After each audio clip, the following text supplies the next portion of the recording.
One of the challenges of my job is one of the ones I like the very most, and that is searching out the history of the car and finding out exactly what options it had and verifying, validating that it is a real car.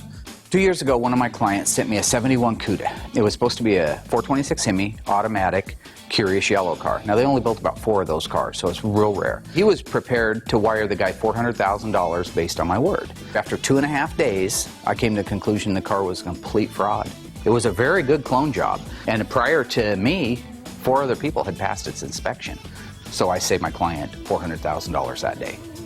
Well, barring a branch from our friends in law enforcement, they'll usually take, if they're investigating a crime, they'll take a board and they'll write everything out on that board. They call it a murder board or a suspect board. I've done the same thing for my cars. I had my daughter work with me on that. She has become quite the historian. So did you get hold of Carrasco? Yes. And we wanted to interview with him. Do we have one set up? Yes, Saturday at noon.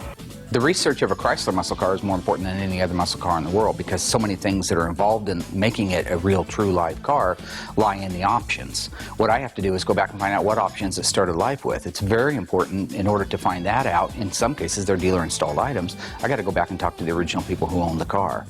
You put the motor in it, made it run and drive. Was the transmission in it? Yes. So it was the original transmission at that time. Body-wise, did you add anything to the body? I put on, there was a luggage rack. You installed the luggage rack? I installed that. Oh, you didn't know it was one of 108 cars ever built? I didn't realize what it was when I owned it. Well, if I hadn't had an opportunity to sit down with Craig, I wouldn't have known that it was him that put the luggage rack on it. Because if we hadn't had that conversation with him, we would have restored the car with that luggage rack on it, thinking that it was a dealer-installed option. A lot of times we have photographs, and we'll take those out, we'll try to duplicate or find exactly where the car was wrecked or where it might have sat for all those years before we got our hands on it. Okay, Mark, here it is right here. Here's the angle it's taken. Mark, it was taken right here because there's those 2 poles right there. See those 2 poles?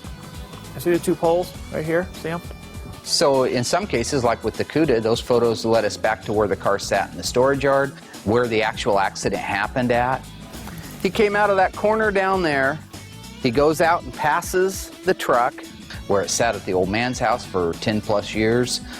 Bob, you got cars everywhere. Oh yeah. What is that? That's Lafayette. Huh. Oh my gosh. There were cars as far as you could see, and there were some pretty cool cars there. The 40 Chevy Standard and the 36 Chevy Standard. Wow. 49 Dodge pickup.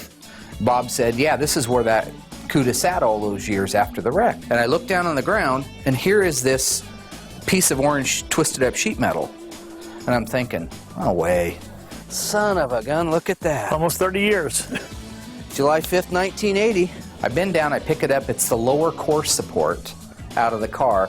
That piece of metal was sitting there where the car was, as was the power steering pump with the power steering pulley caved up against the housing.